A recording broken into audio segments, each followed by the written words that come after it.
let me digress for a moment. This slide comes from a conversation I had with a man in Sacramento who saw my blog. His name is John Cullington, and he called me up, and we had a very interesting, long conversation. He has 50,000 hours of teen driving instruction under his belt. And this is one of the things he pointed out. From 2003 to 2008, 4,000 soldiers, American soldiers, were killed in Iraq and Afghanistan. During that same time period, 213,000 people died on the highways in the United States. And his question was, where is the outrage about this number of fatalities on the highways? And his second question was, have we become, as a society, just simply accustomed to this dangerous condition on our highways? Another perspective, advertising, and this is here. I'm not telling you anything you don't know. This is something we see on our televisions every day. Advertising glorifies speeding and risky driving.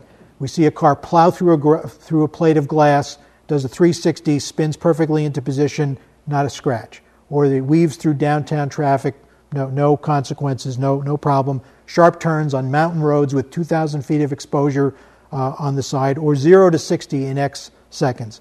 And what's the warning? Professional driver, closed course, do not attempt. At about that scale of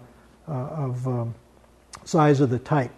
And so there's that tiny print at the bottom of the screen, which brings up another question that Mr. Cullington asked. He said, why is it exactly that we allow the car manufacturers to make and sell cars that go over 75 or so? There's no place in the United States that you can legally drive a car over that speed, and yet they advertise their cars. This one goes 100 or 120 or 160. So another good question. And I'll tell you one other thing that this particular slide brings to mind that I learned on the task force. A little game on Facebook. Teens will go out in their cars and get the speedometer up to a certain point. Then they'll take out their camera phone and take a picture of it, and then to show the speed, and then they'll upload that photo to their Facebook profile and make sure that the speed is higher than the other kids that they're competing with. So as far as the advertising is concerned, when you have a teen driver, what was previously advertising now becomes another thing that you need to deal with as a parent.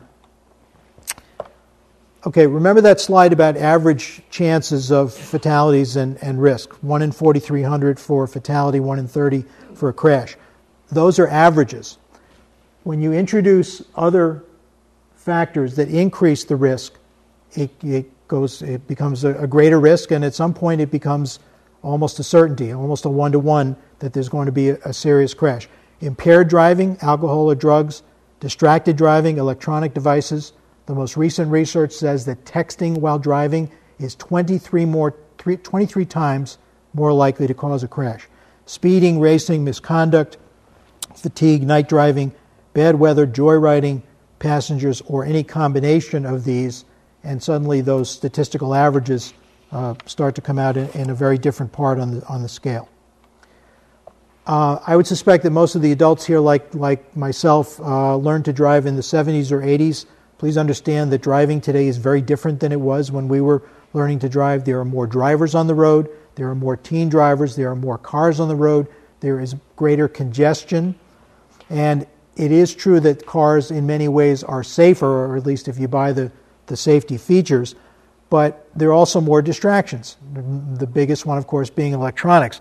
If any of you have been following the New York Times series on distracted driving, the next big wave in car manufacturing is that they're getting together with the electronics manufacturers. They're going to be big screens right in the middle of the dashboard. You'll be able to drive to wherever, find the nearest Chinese restaurant, and read a review right on your dashboard while you're on the way.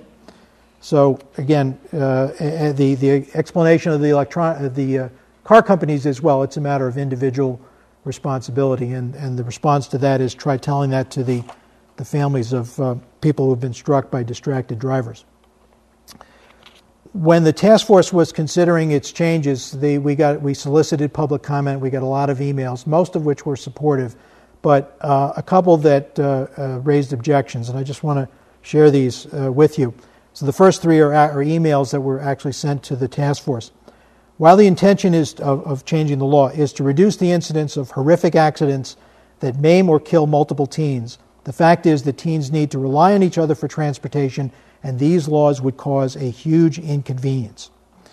If teens cannot carry passengers, then they are forced to drive alone, which wastes gas and money and puts more cars on the road, which is bad for air quality. And finally, if you saw the current article, this is the one that I quoted. The fact is that our children have to grow up, and to do that, they have to make mistakes, and some of those mistakes will be fatal. The last one, a little closer to home, is an excerpt from a Christmas letter that my family received last month. And I've changed the names to protect the innocent, but it said, Mary is attempting to break into the competitive world of demolition derby. She received her license in April and has already notched 2 close encounters with other motorists. The Volvo shudders at the sound of her approaching keychain.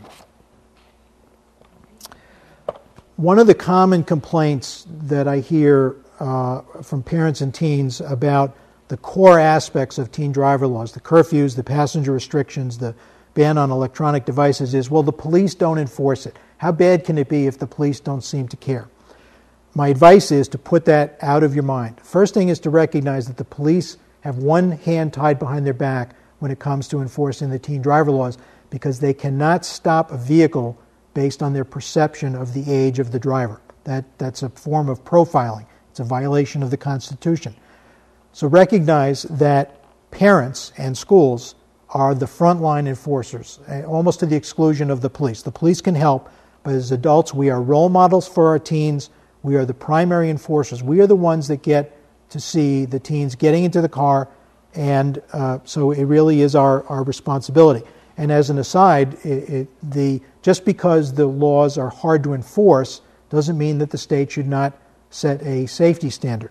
And I would go further and say that, we hear the phrase, it takes a village.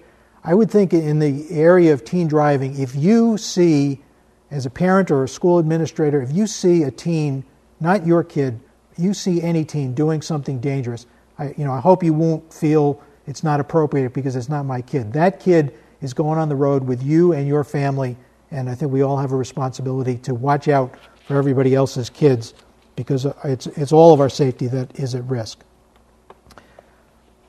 I mentioned that don't rely on driver's ed. Driver's ed is basic instruction about how to handle a vehicle, and I emphasize basic. A graduate of driver's ed is not a safe driver, because driver's ed does not overcome any of those 3 reasons that I told you before about why there is no such thing as a safe teen driver. Excuse me for a minute. On the task force, I served with a couple of driving instructors who all told similar stories about telling parents at the end of the instruction period, your teen is just not ready to drive. And the response was, what's the matter with you? Why did I pay you all this money?